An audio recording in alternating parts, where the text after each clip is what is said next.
Good tonight? I think so.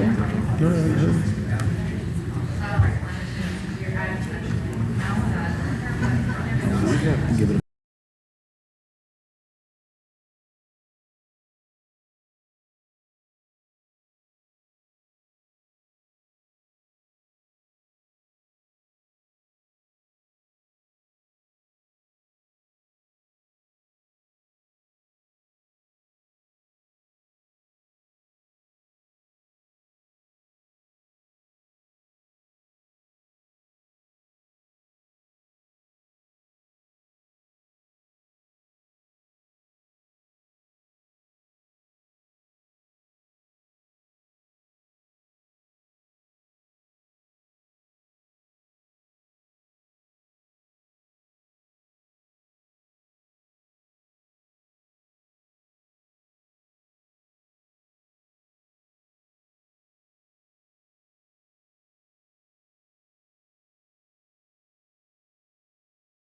not posted.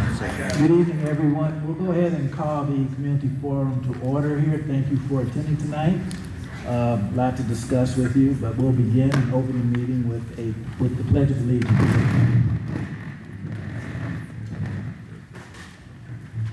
Ready? Begin. I pledge allegiance to the flag of the United States of America and to the republic for which it stands, one nation, under God, indivisible, with liberty and justice for all. Okay, we have a very limited agenda here, so I'm going to turn it over to Dr. Finch because we can take communications and kind of get things running from there. And no changes to the agenda. All right, thank you. All right, so we're ready for the community forum.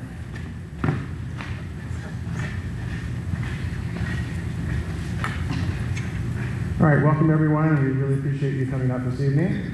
We'll do a quick overview for you, have some help from the members of the Long Range Planning Facilities Planning Committee. We have Tony Farina and Tara Kobe are here to help with the introduction, but it'll be a real short overview and introduction, and then we're really here this evening for the school board to hear your feedback. We do have sign-ups for speaking, and they'll come up and speak at this mic so everyone can hear you. And if you didn't sign up yet and you're wanting to speak, Stephanie has the sign up right there. So we'll go in order of this that you signed in. So quick overview. We had a year of work of our Long Range Facilities Planning Committee. They presented to the school board in July. The board took their consideration and made some adjustments. The board did the defeasance of the $7.5 million in order to lower the tax rate from 2026 to 2038. And then we have projects that need to be done in the district. There's needs in the district. And we have an opportunity with the bond from the high school going to be paid off at the end of 2026. So there's an opportunity there to be able to have a replacement bond. The tax rate would be the same, or actually the rate would go down, especially based on the recent assessed value that we just received. So the rate would go down, the amount needed is the constant, the rate would go down. And everyone should hopefully have this in their hands here. This is a nice overview. The bond would pay for installation of security cameras in all schools, renovation of Montana Valley, updating at Mountain View, having the middle school students all be under one roof, grade 6 through 8 middle school. So there'd be an addition to the middle school. We are anticipating that'd be a 2-story addition. And then we would have the current junior high. We would retain that as an asset for the district, retaining the central kitchen that we have there, keeping the junior high auditorium, and keeping the gym. And that would all be for community use. It wouldn't be for student use during the school day, but after school, the auditorium and the gym could be used for student use, and the other parts of the junior high would be used for community use. You'll hear more about that here in a moment. We also wanted to share that there is a replacement levy that will be needed in the vote coming up in the spring. The replacement levy, we want to make sure that this was very transparent for the community, because the bond rate will actually be going down. The levy rate has not been determined. If we run at $1.50 per thousand, we're able to maximize the state match, but that's not been determined at this time. Really, this is the prime opportunity for the board to hear from the community because in the next couple months here, definitely by November, the board will need to make a decision on do we run the bond and the levy? If so, what rate do we look at running the bond and the levy? And so this is really a chance for the board to hear from the community to see if this proposal is on the right track or if there needs to be some adjustments made. So we're going to have Tony Farina talk a little bit about the background, and then Tara Cobia will talk about more specifics on what the bond project would be able to assist the district with. So Tony. All right. Thank you, Dr. Finch and board. Again, my name is Tony Farina. I'm a parent and taxpayer, and that's kind of how I got involved with this. I am a member of the Long Range Facility Planning Committee, and I go back to how it was formed back in 2018. So in 2018, before running the last bond, in response to the community's request to have a well thought out plan of what to do with all the different schools and which ones to address first, the administration formed the Long Range Facilities Planning Committee. The first thing we did is we had some consultants. We analyzed all the district assets, all the buildings, everything, all the schools, anything that was on the balance sheet. We looked at everything with two different grades. There were two different things that we looked at. So the first was the quality of each building, age, what maintenance was needed, what repairs. As you know, kids are hard on buildings. The second thing we looked at for each school was the functional adequacy of the space. So was there offices? Was there a cafeteria? How big are the classrooms? How many students can it hold? Janitorial space. So looking at the quality and the teaching space, the functional adequacy. So we put together our plan in 2018, and that was actually the foundation of the bond that was ran for Apple Valley and Summitview. It was determined that based on the goals at that time, that we wanted to address the elementary schools first, and those two schools created the biggest capacity. It allowed us to reach our goal. We had a goal of getting elementaries back to K through 5. So we wanted the fifth graders back into the elementaries. So by addressing those two schools, we were able to accomplish that. So that was the bond that was ran in 2019. We now have two amazing new schools, Apple Valley and Summitview. That was phase 1.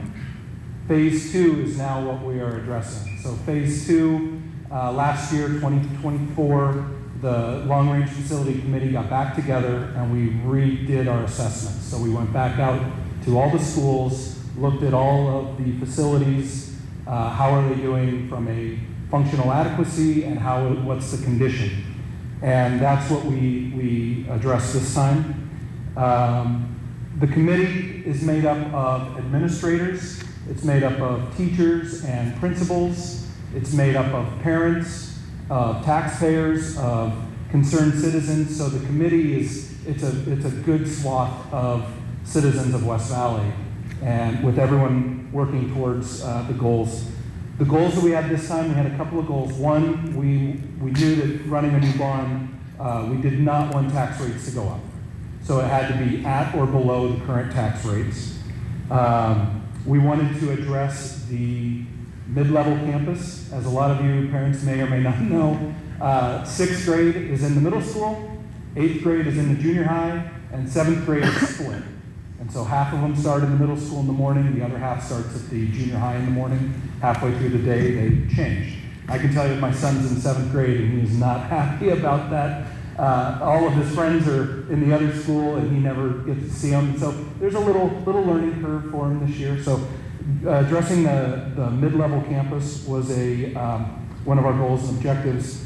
The other was making sure that we retain community assets like the auditoriums, the gyms, the central kitchens, anything that we could retain that had value. We wanted to make sure we kept that. So those were the goals and objectives of the committee.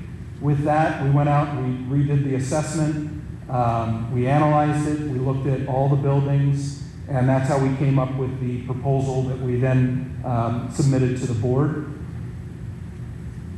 And is that where I think I'll hand it over to Tara. She can go through the actual what the proposal was. Thank you.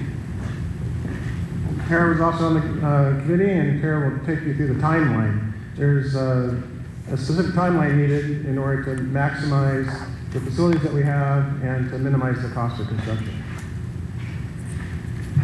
Hello, so I'm Tara Cobia. I have 6 children. My oldest graduated in 2020 and my youngest is a 6th grader. So we've been in the district. We've been in 4 of the 6 elementary schools over the years. So we've been in a lot of buildings and seen what they offer and where they lack. And so it felt really nice to be on the committee and kind of take part in kind of seeing where things are and what we could do to maximize our building space.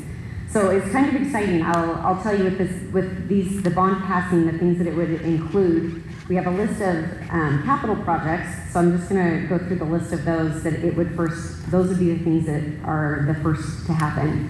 So these would start ideally in the summer or fall of 2026. So that would include security cameras and intercoms in all of the schools, which currently we do not have. And there are a variety of benefits from having that. So that is one of the biggest things, and we recognize the safety aspect of that, so that's going to be a first priority. Then next we would be going to Mountain View, they will be getting a refresh. That'll happen in 2026. They will be getting new carpet, new paint, helping that school to really, it needs an update, and we recognize that. Resurfacing the tennis courts. Our tennis courts get used all the time, and so they are in desperate need. So that's going to be a great asset. Cottonwood they need foundation support and redoing the gym floor. White Hollow would be getting new flooring, sidewalks, and HVAC in the gym and the kitchen. The Innovation Center would be getting their gym floor refinished and their locker rooms redone, and the high school gym floor refinished. So those are kind of the capital projects that are going to be starting ideally next summer. And into the fall, and then just kind of taking those in order. But then for me, kind of the fun part, I love puzzles, and I felt like we kind of got a chance to kind of like Tetris our way through utilizing the spaces that we have in our district, which was great. So when we talk about the big things that would be starting, we will start with those district-wide projects, those capital projects, and then the idea is that in 2027 is when we will start on the middle school expansion. And the great thing is we can keep the kids in the junior high and the kids in middle school, and we can start that addition without impeding on their educational space. They can still be going to school and using those spaces, and we can add on, and it'll be a 2-story addition. So we will be able to accommodate all of the kids once we have all 3 grades in one building.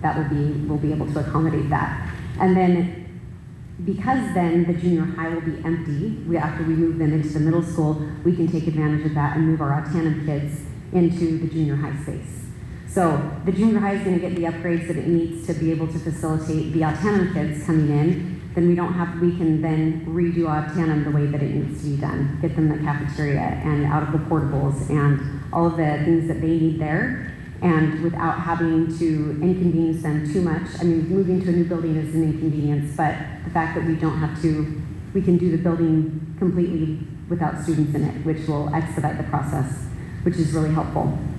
So once those kids are in the junior high and we take care of that, then they can go back to Autanum, and then the junior high will then be available we all know that we need more space for football games, tennis, track meets. There's never enough parking, and the safety issue of parking on the street, across in the orchard and trying to cross, there's a lot of safety concerns there. So we decided that it would be really great if we could continue to use the junior high as a district level. And so we will be able to get rid of the district office building and turn that into a parking lot, which will allow for 120 new spaces, which will be wonderful to be able to have that close to the field, close to the courts, and to be able to do that. And because the students aren't in there, we can use that. We can put our district in there. The auditorium will be upgraded. It'll be ADA, which right now it is not. So we will be able to still increase the value of that building by upgrading it to spaces where we can use it in the community, the auditorium, the gym, and district spaces with the central kitchen and the copy printing space. So there's a lot of great opportunities to still use that building. But the great part about it is that because we are taking students out of it during the day, we get to benefit from using the state match funds for that building and put it into the junior high, or excuse me, into the middle school, which is why we can do that addition. So the cost of spending that we're using is really utilizing our spaces. We can use that junior high space as long as possible, and then we can shift everybody to the right buildings and then be able to take advantage of that state match. So the proposal is that the junior high will, by 2030, 2031 is when that junior high will be empty of kids during the day. It'll be repurposed for the district, and we will be able to have a great facility for our district. We'll have a parking lot that's way better utilized, and we just need that for our safety. We'll have all of our kids in one building. A new Autanum Mountain View will be it's a really great opportunity to kind of Tetris our way through the district and utilize our spaces without having to have extra expenses to put them someplace else or take a longer period of time to redo our buildings because the kids are in them. So it really is a great thing. So. Well, thank you to Tony and Tara for presenting this evening. And finally, I'll just take you towards the bottom of the page here and take a look at the cost. So the average of the bonds and levies combined rate from 2020 to 2024 was $3.41 per thousand. The proposed bond right now this is based on the assessed value that we had this year. It says $1.42. So with the assessed value that went up recently, that bond rate will go down. So right now we're looking, and we will redo the calculations as we look forward as we make the proposal to the community. But right now, based on the assessed value this year was $1.42 per thousand. We have the levy at $1.50, and that's $2.92 combined rate. You can see that is very favorable comparison to neighboring districts. So Natchez has $3.82, East Valley $3.38, Yakima $3.26, Highland $2.98, and then West Valley's proposed would be $2.92, Sela $2.87. Again, those will probably be adjusted, all of them downwards based on the increase in assessed value. So why is that? It's because the set amount is, that we're requesting for the bond, that stays constant, and the tax rate is based on assessed value. Knowing the assessed value went up for homeowners, but also there was additional assessed value because of business growth in the West Valley area. So when there's more business growth, then that really does spread the tax burden out amongst a greater value across the whole West Valley School District. The amount of the bond would be $92.5 million, but that also means that we would have this match of $43.8 million. So we added, there was someone on the committee that had suggested making sure we highlight, so that's in blue there on the left. For every local dollar that's spent on the project, West Valley School District will receive from the state nearly 50 cents on the dollar. So there's really leveraging these matching funds from the state for this project by having it be a comprehensive project, and like Tara said, having the matching funds that we get for the students at the grades 6 through 8 and the students from Autanum Valley. We're really generating a lot of state match for this project. So I think that covers the scope of the project. It covers the cost. Shared the cost of the bond, $92.5 million, and it generates a match of $43.8 million. Able to really meet the needs across the district, and I really appreciate the year of investment that our community members made into this process. And now is the time that we want to hear feedback. This is work that the committee put together, and we want to hear feedback. Committee members I know are here, and certainly hopefully you'll speak as well. But it's time for us now to listen to the community. And I think Stephanie probably has a sign-in sheet for us. So we'll take that and we'll call people up in the order that they signed in.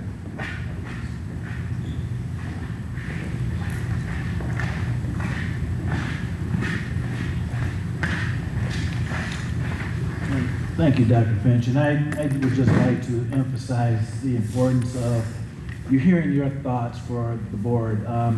After all, it's your tax dollars, your school district, it's our school district, our dollars, and we need to know what you think. We want to make the right decision by you, and we want to do what's best for our school district. So please, don't hesitate to speak up. The smallest comments make a difference sometimes. So With that in mind, I will go ahead and open this up. The first person on the list is Ian Shepard.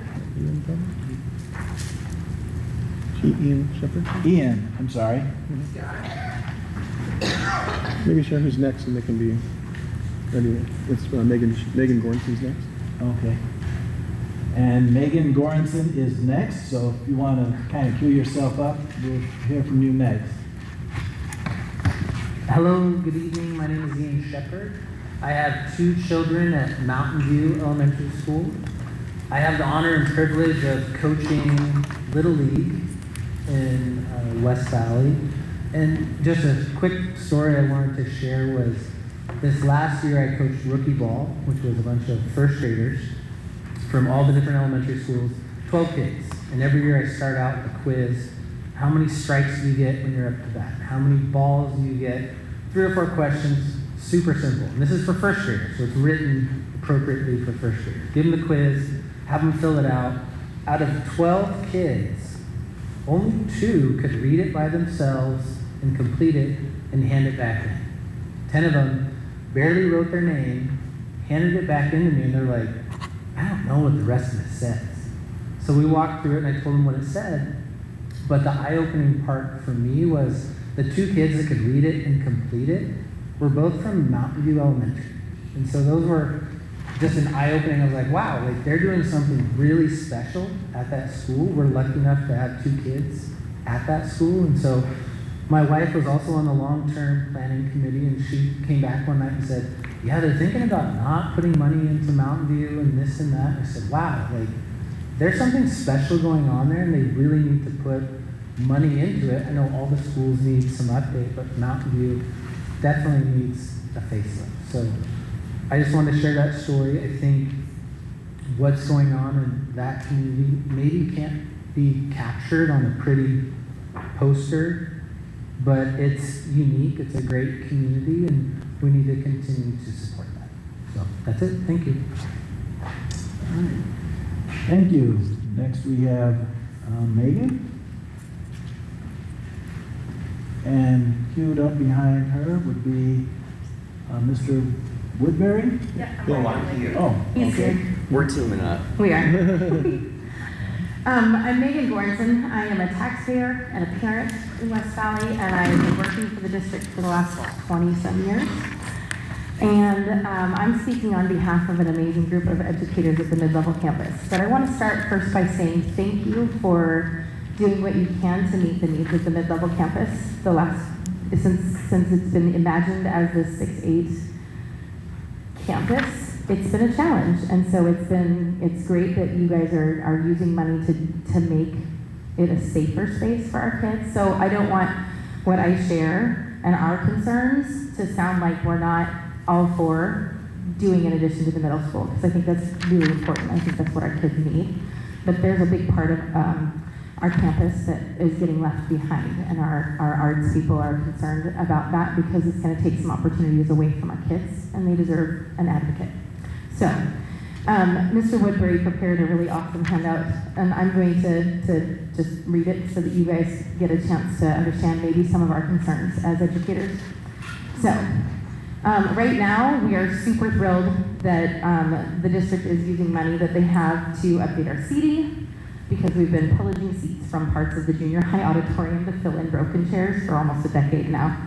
So thank you for that. Thank you for putting in railings. They're looking to put railings on our aisles because it's kind of uneven. They're looking at bringing it up to ADA compliance, which has been a problem since my first year teaching here when we had to borrow a ramp to get kids on stage. So all of those are fabulous, but we have some worries. So the current updates are not solving other problems the junior high auditorium has, such as, but not limited to, the stage square footage. Right now, our bands and choirs are too big to perform on the stage.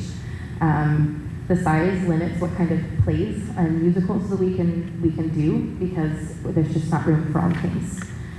The stage access for non-handicap needs, like loading equipment onto the stage, either has to go up and down a flight of stairs, or we have to rely on our maintenance people to cart it around so that it can be loaded through a loading dock that's not easily accessible.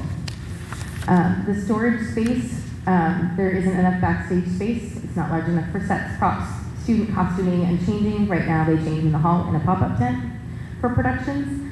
Student makeup, hair, and storing instruments and risers is all a challenge.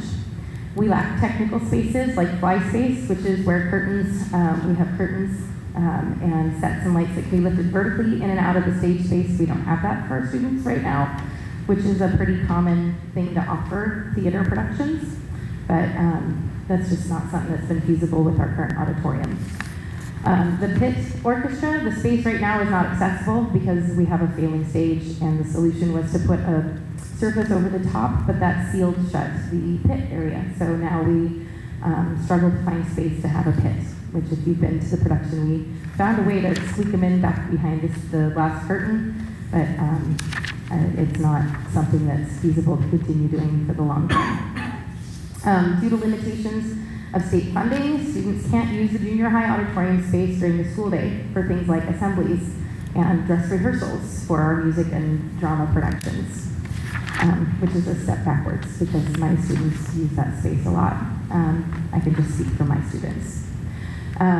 Staffing and rehearsal spaces, so we would love to make sure that we maintain our current staffing and that the building, this is moving beyond the junior high auditorium, but we'd love to make sure that we maintain all of our elective spaces. Right now we have 2 amazing band directors at our mid-level campus, and I would hate to see us go, well, now we're in one building, so now we just need 1 band room when we offer 9 sections of band.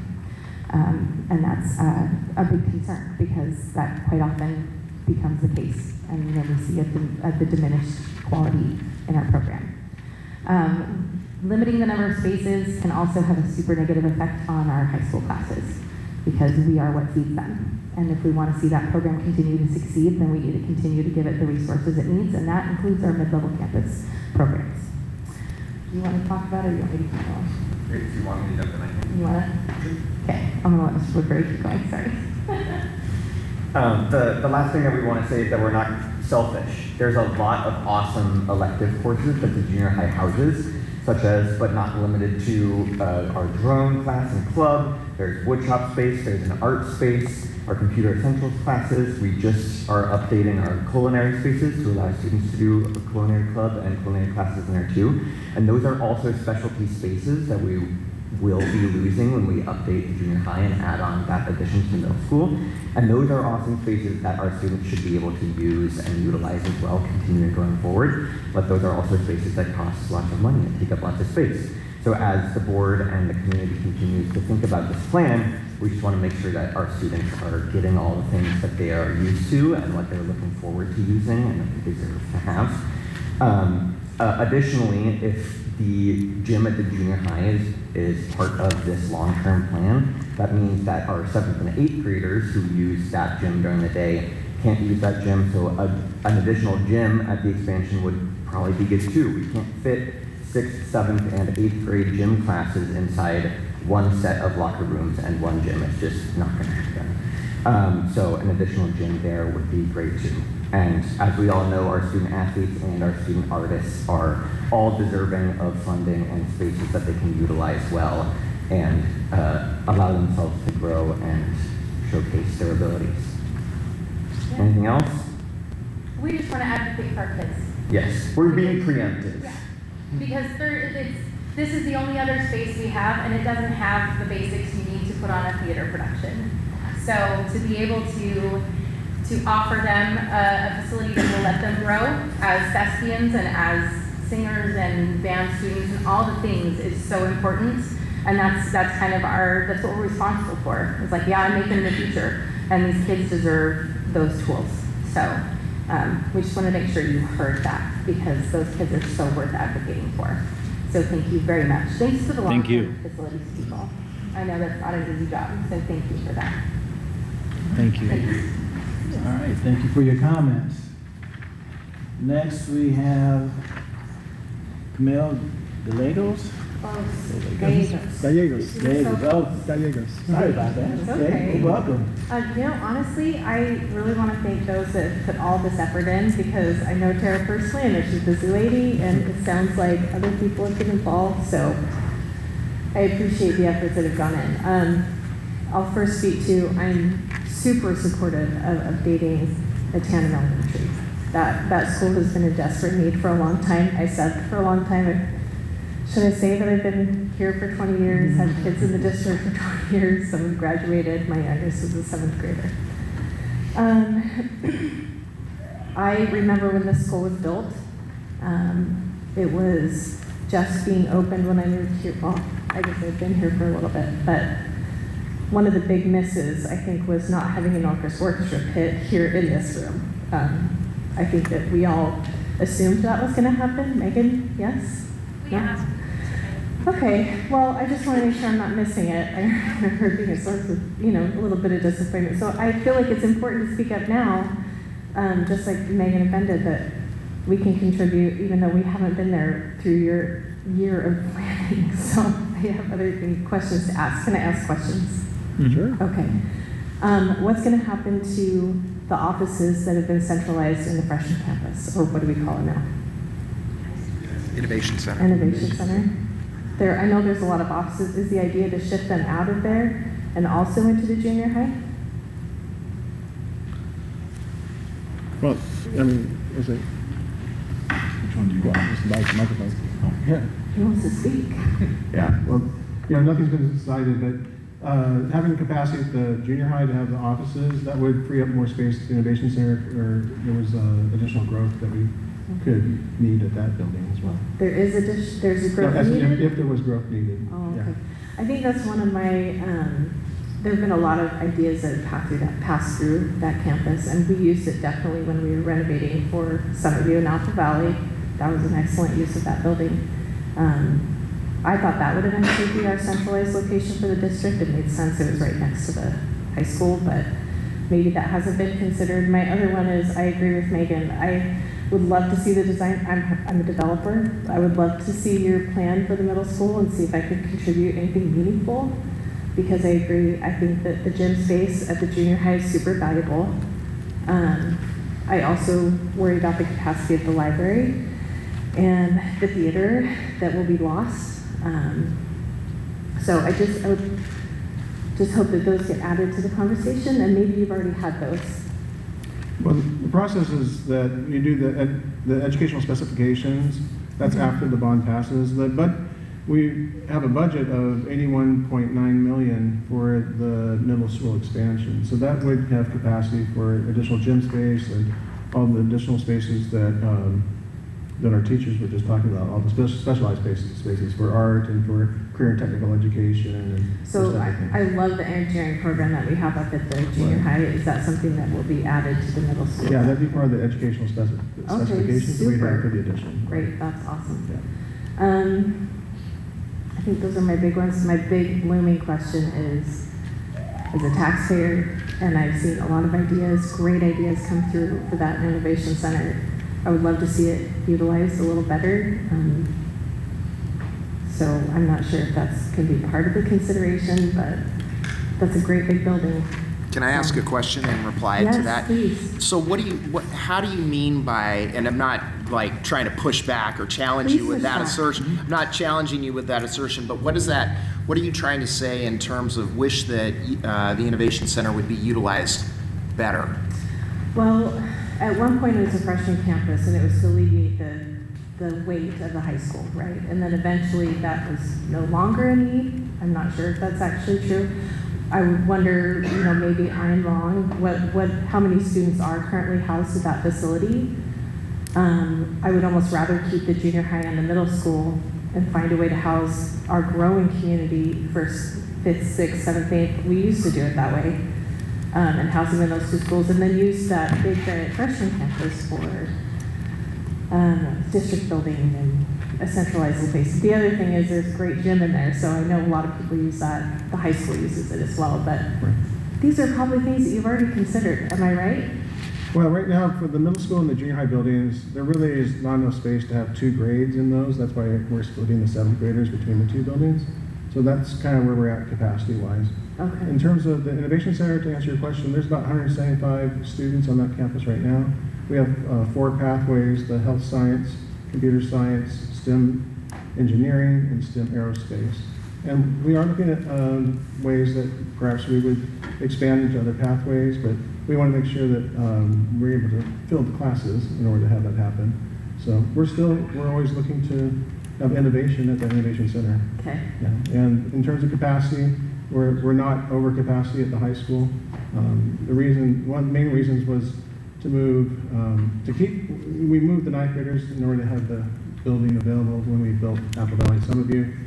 But we found that students were really restricted on their electives when they were just at the freshman campus, and also students really didn't have connections for clubs and activities with the upperclassmen, and so they kind of lost that continuity. Also, our teachers were not able to really be able to just walk next door and collaborate with other teachers in their departments, and so they were, in some ways, both the students and the teachers were isolated at the freshman campus, and so there was much more opportunity for collaboration when we had the ninth graders come up to the high school, and so we feel that's a good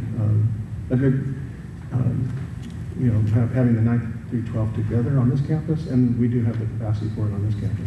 Okay. I think that was the way it was when I was young in the school district I grew up in. We had a lot more, all the high schools were together, the junior highs were all together, and the elementary, just the way that we're heading in that direction. I just want to, this is my only chance to speak up. I just got the letter. I'm glad you asked questions. Yeah, I do have questions. So I'd love to be a little more involved.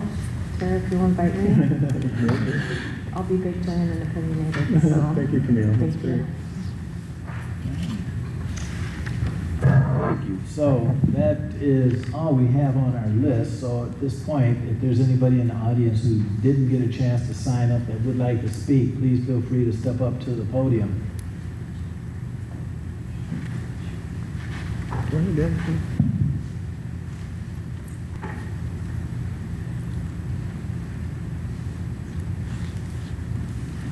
And if you would, start by introducing yourself, please.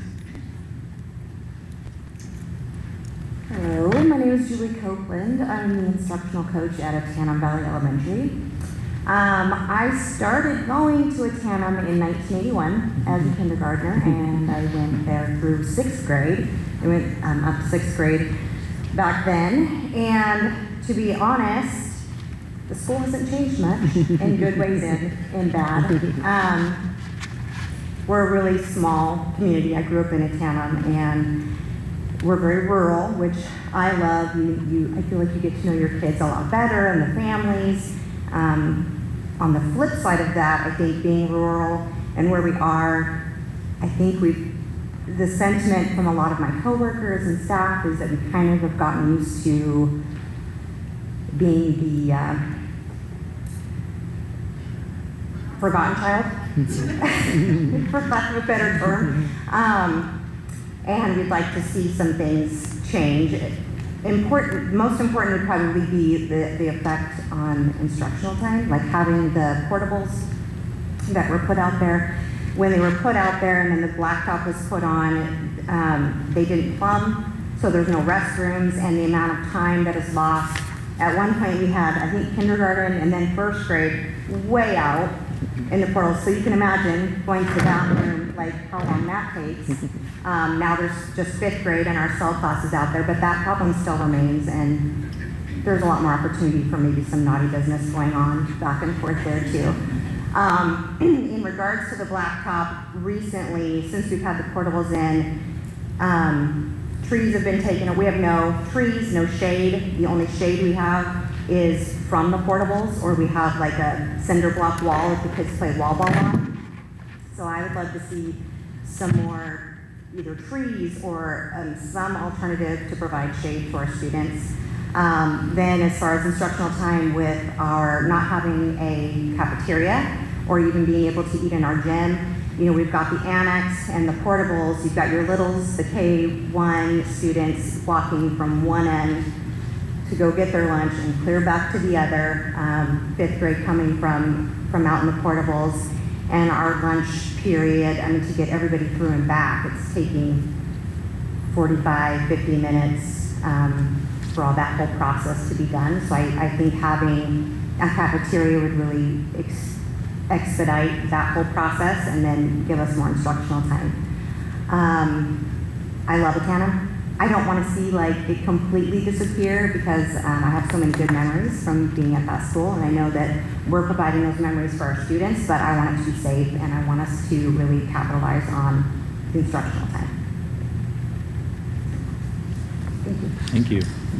All right. Thank you. Is there anybody else? Danny.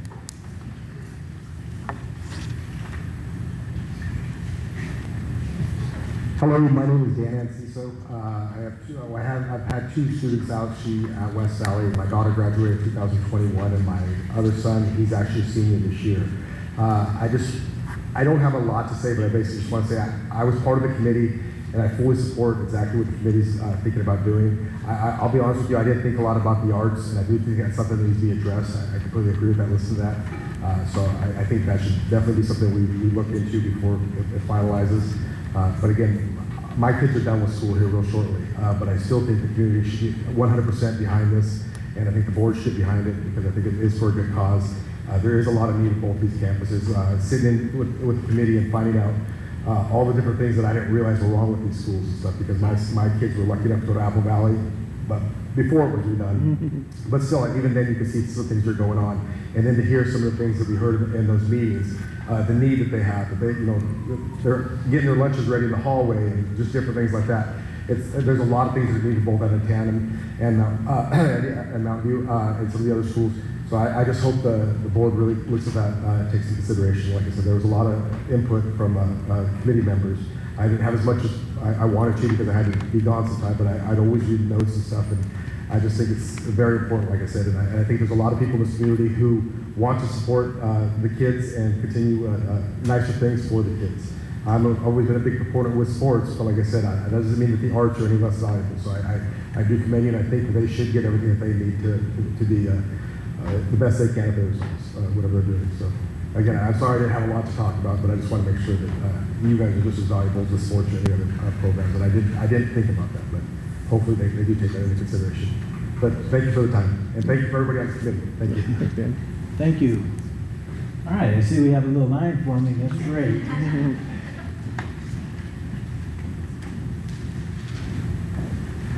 Hello, good evening. My name is Alejandro Ramirez. I'm a community member. I've had grandkids and stepkids go to various schools here in West Valley.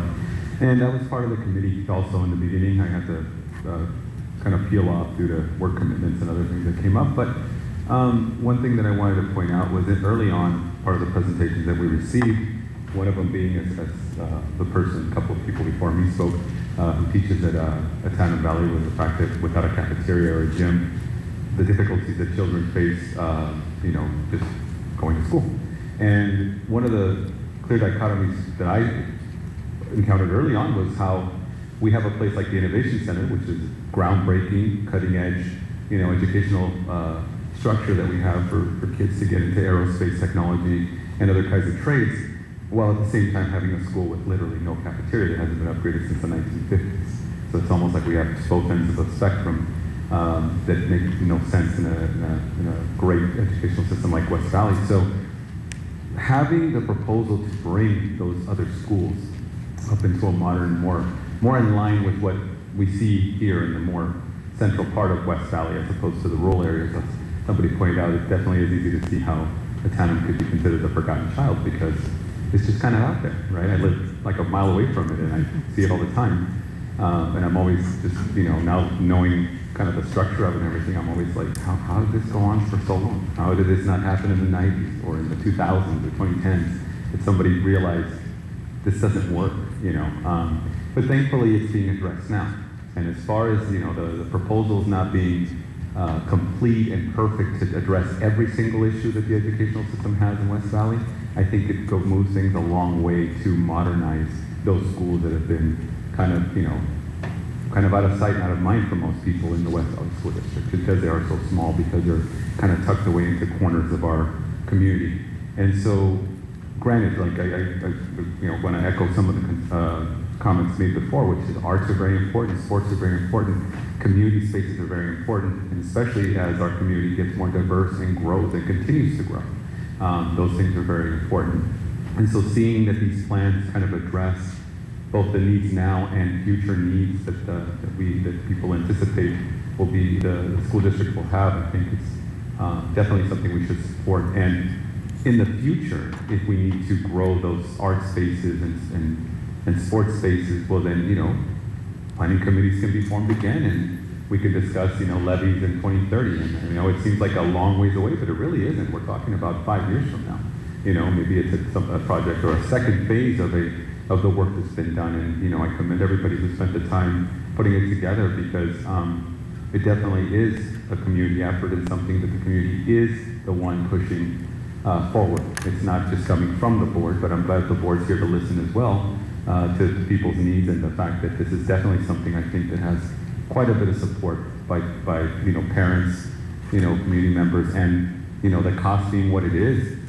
I mean, we can't get it for free, so there's got to be a cost. None of this is ever going to happen, or fall out of the sky. So that cost being said, education is more important than ever, and having an educational system and infrastructure that supports the growth of our children, and the better education, or the better, I don't know how to express it, but the point is that kids coming out of our system more prepared for college and careers and the world is paramount, now more than ever, because we're seeing a lot of funding being cut in other areas of our society, and it's going to be more important and crucial that our local school districts step up and kind of cover the parts that are going to be lacking here in the next 10 years due to federal cuts and changes at the federal level.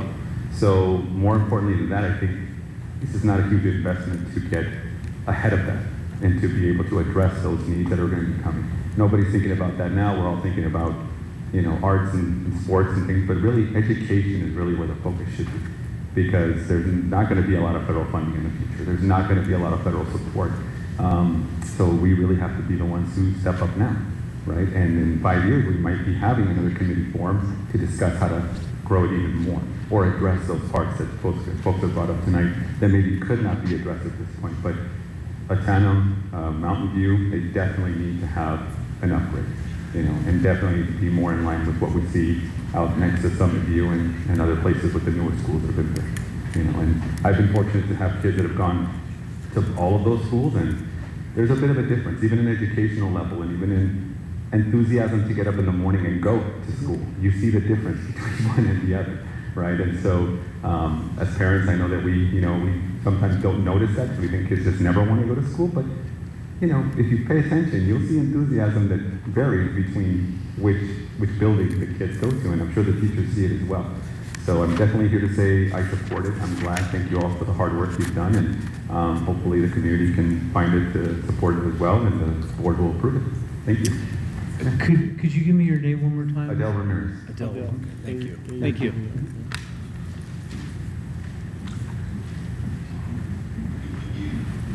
Thank you for your comments.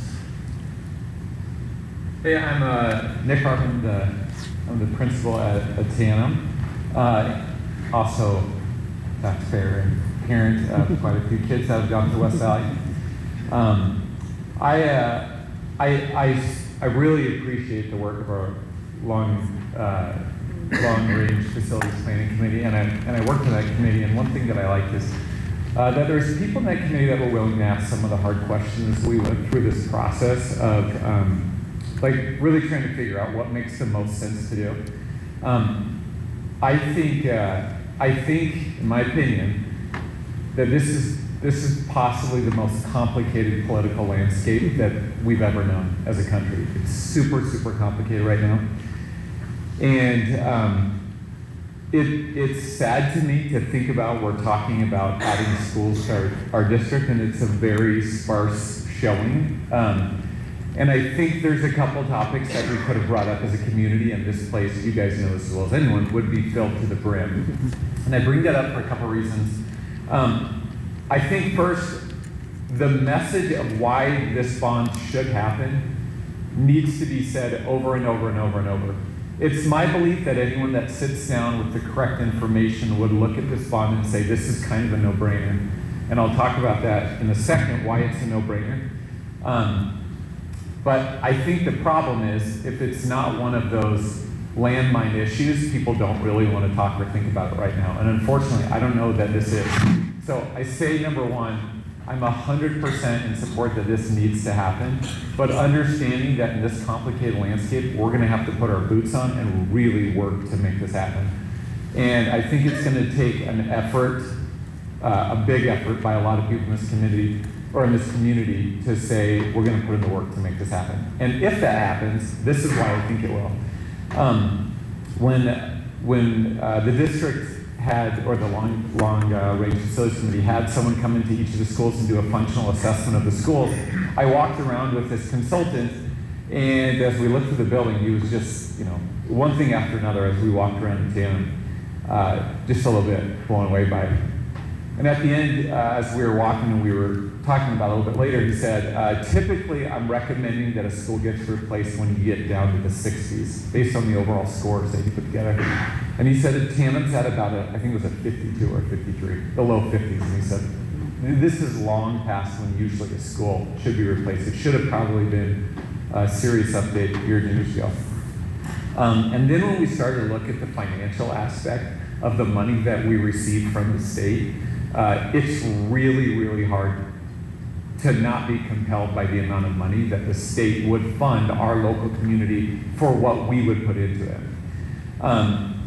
You look at the world that we live in right now.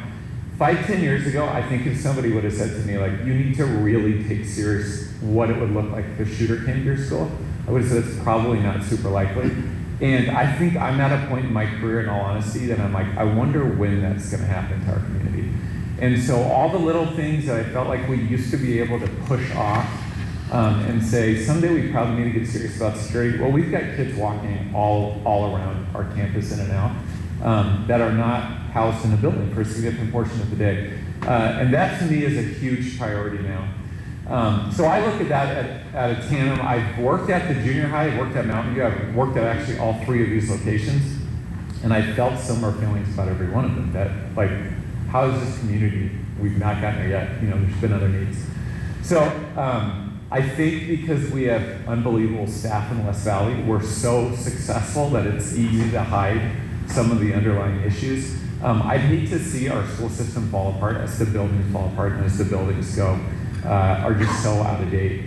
I think the work of the people that are mostly sitting up here that work in the district, I think it needs to be matched by the community's investment. So I'm partially just up here. I know the board, I think that you're very open to this, but I also want the community to just hear these compelling facts of why we need to do this. And I think we all are going to have a responsibility at some point to share with others, these are the compelling reasons why we have to do it.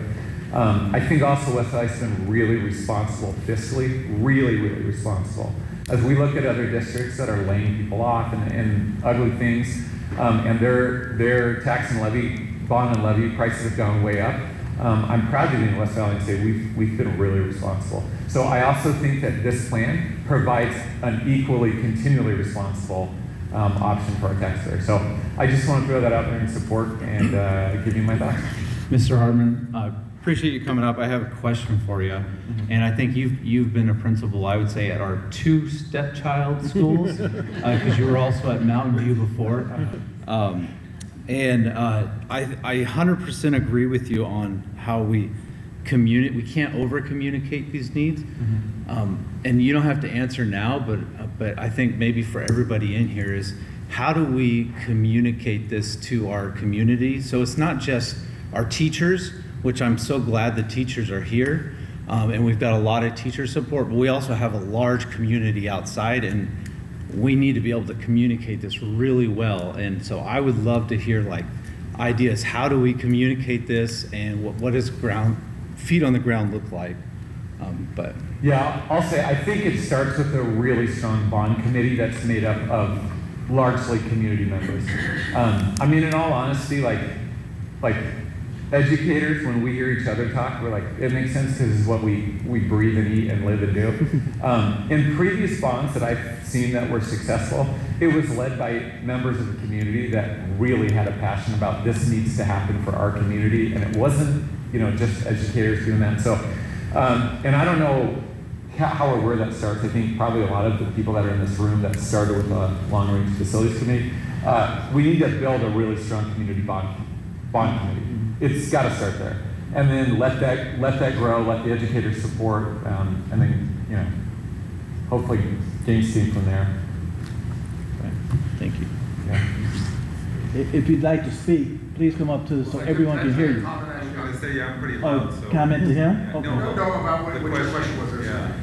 One thing that we use, I run the West Valley Football Booster Club page, and social media is very powerful. I think if you use pictures and say, this is why we're replacing this is why we need this replaced, and run those on there, people get on social media. I mean, everybody knows that here. I think it's really important, just get pictures out and say, hey, this is why we need a new HVAC system. This is why we need a new cafeteria out this school, and have pictures and just show that stuff. That's going to put a visualization in front of people and make them, hey, yeah, this makes sense. This is why we need this.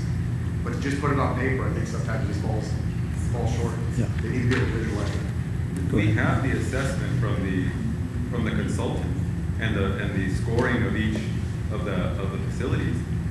Make that public. Let people see that. I mean, we got to see it in the committee, and it impacted every one of us. It's clear as day once you look at the assessments from the consultants that we have. So we have the tools to show people why this is so necessary. Which I think it is public right now. It's on our website, but more public, right? Yeah, more public. Even if we have to have a forum to show folks, like, here's the reason why this bond and this levy are absolutely necessary, because here's where we're at. I don't think anybody who has seen that can argue that we're good, right? At any level, for any of the schools. And so I think that has a huge impact. We have the tool for it. It's just, how do we leverage that and get that communicated to people in the community so they can support it? Yeah. And I think, social media would be a great way to start putting some of that up there. Just get it in front of people's eyes. Thank you.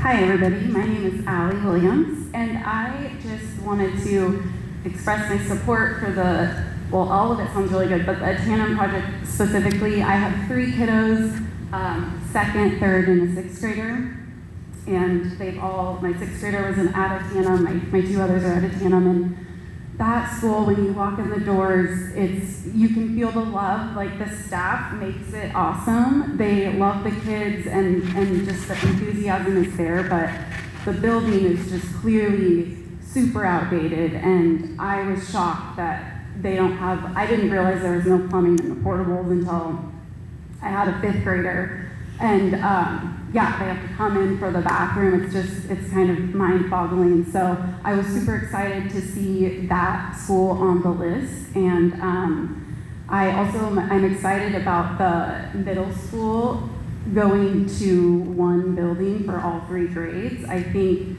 when you hear about I have 6th graders, so I haven't experienced the walking back and forth yet, but when you hear about that, you clearly know that there's just a capacity issue. So to be able to accommodate everyone in one school, to not have the kids go to multiple schools and have multiple changes, makes a lot of sense. And I'm happy to help communicate whatever that looks like. But and I thank all of you guys, the committee, for all the time you put into these projects. Thanks. Thank you. Anyone else? Say something real quick. I don't know if you want me to get up there or not. It's super short. Okay, I try think it. if the main message is the dollar amount on taxation, that's not going to get the message across, like these 2 gentlemen we're talking about here. If you're going to push, hey, this is cheap, I think we're going to miss the point.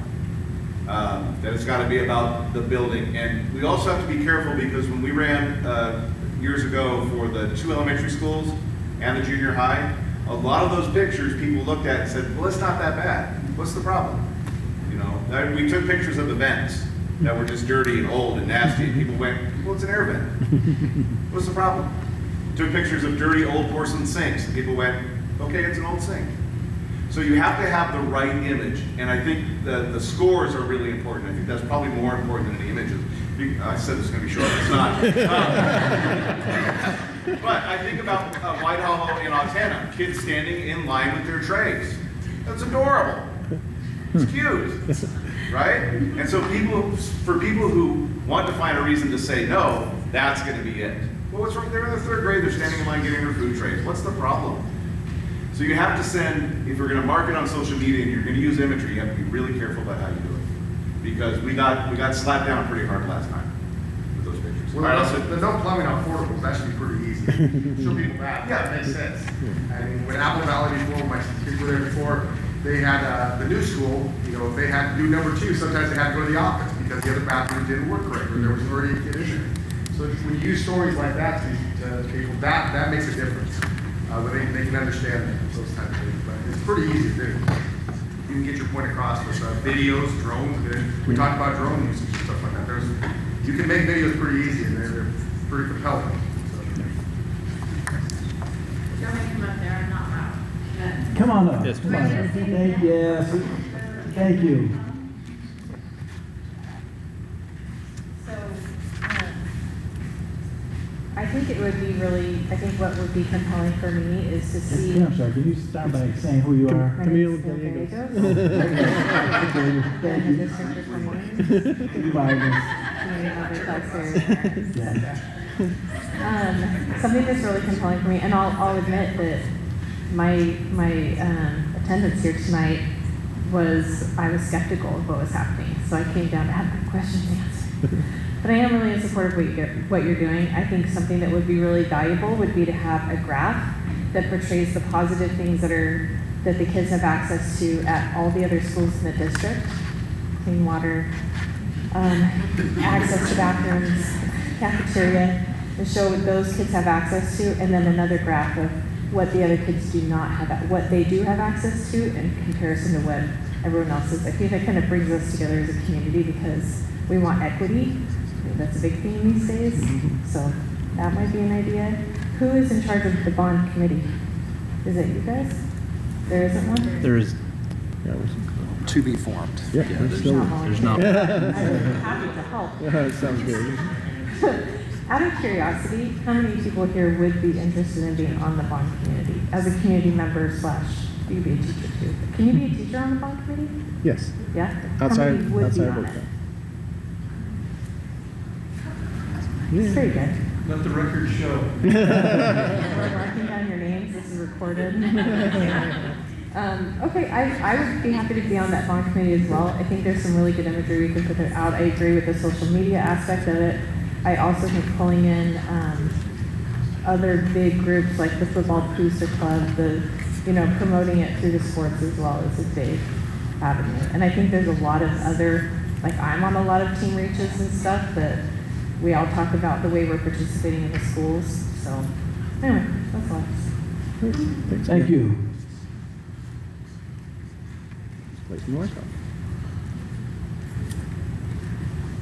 Hi, Clayton Wyckoff, principal at Mountain View. I think we just got to be careful, a lot of things that have been said, because Mountain View still isn't going to have plumbing in the portables. We're still going to have kids outside.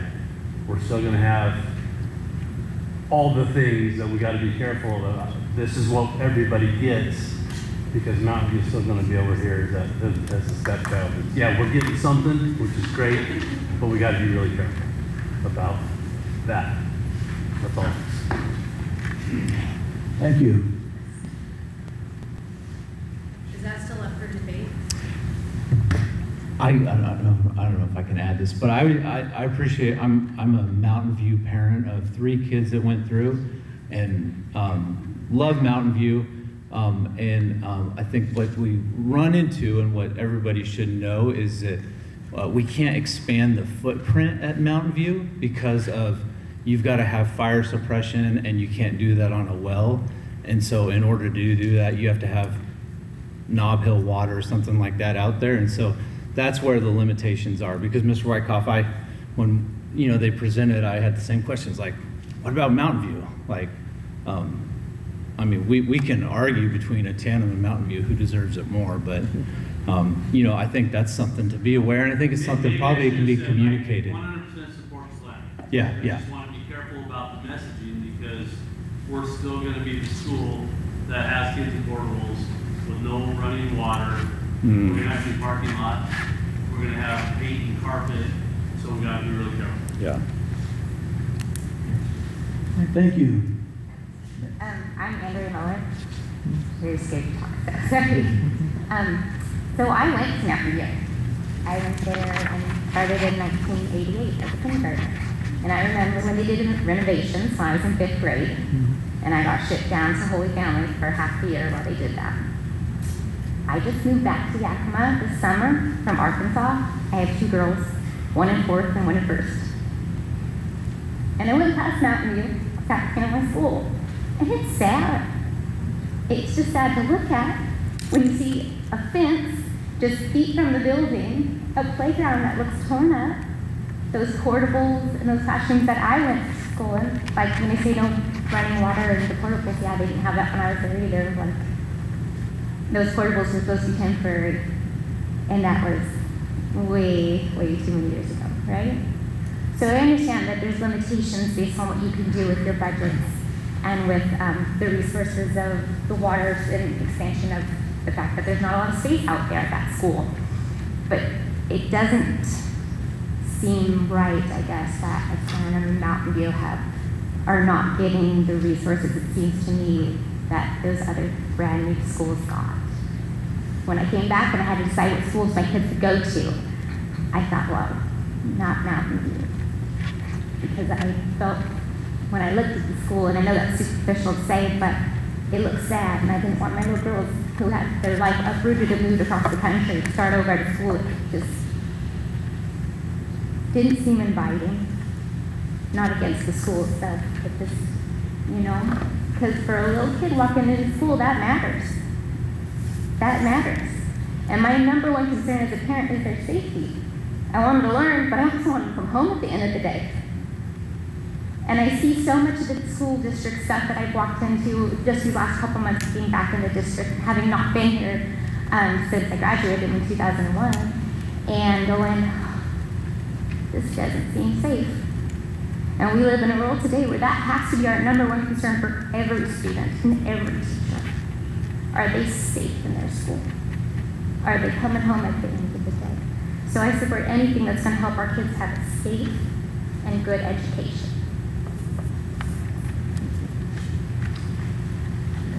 Thank you. Anyone else? Anyone? All right, at this point, I'll ask the board members if they have any comments that they would like to share. Really quick, I just want to say thank you to all of you that came out.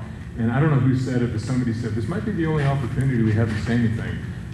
Please talk to any of us, email us, call us, invite us to your school, whatever, tell us what you're thinking. This isn't the only opportunity. I know most of you probably know that, but I just wanted to make sure that we're always open to hear from you. Thank you. Anybody on that side of the table? I don't want to repeat too much of what Mr. Wolcott just said very well. But first of all, I'd just like to thank the Long Range Facilities Planning Committee. We thanked them when they presented to us this summer. It's an awesome presentation. If you have a few minutes, it's on the district's website. It's great. It really demonstrates the needs very, very well. Thank you for everybody that came out tonight. This is a process.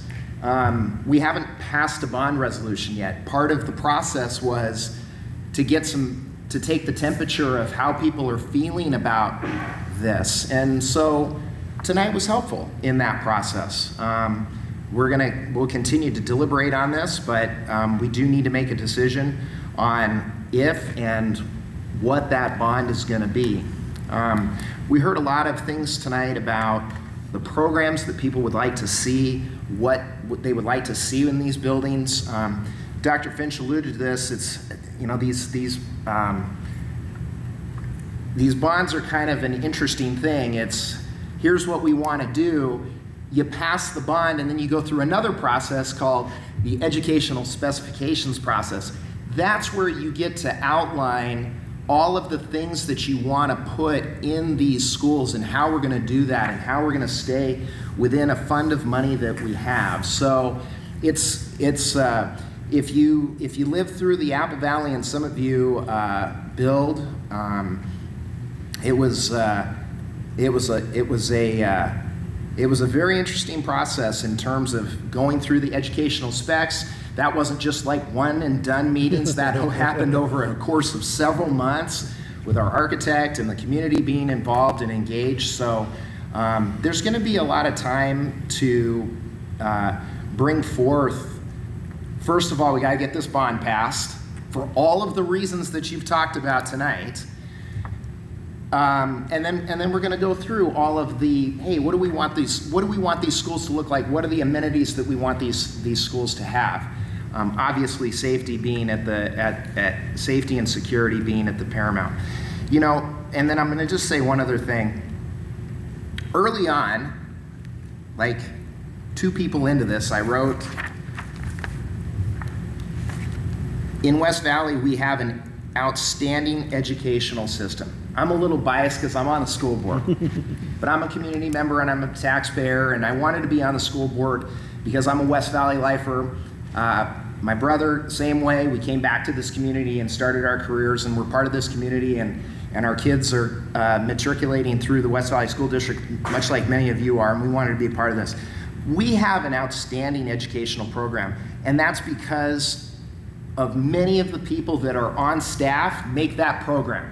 Despite the buildings, despite our buildings, it's our staff that makes our program great.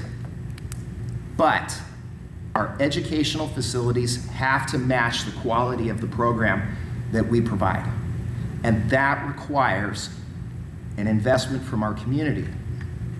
And it's going to be difficult because, as Mr. Hartman said, we're in a very interesting time. In my job as a lawyer, estate planning lawyer, business lawyer, I hear every day, it's tax, tax, tax. We want to minimize tax. So it's a very serious thing for any of us that are part of that decision-making process to say, we need your support with your tax dollars to bring on par our educational facilities for all of the reasons that we talked about and great ideas about communication, but it requires a significant investment. It's a challenging time. We're going to do our very best to educate on the needs and why this is an important investment for all of us, regardless if you have students in the district or not. So thanks for letting me ramble for a few minutes, but again, very sincerely, thank you for being here. It's important to hear from all of you.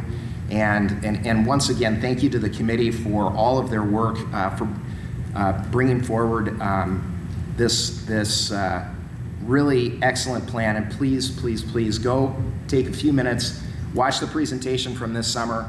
I think you'll be even more inspired. Thank you.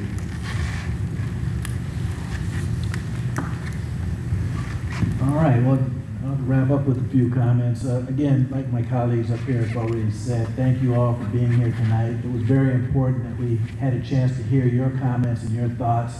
I want to emphasize a couple of points though that we didn't bring up, but it's important just to keep this in your mind.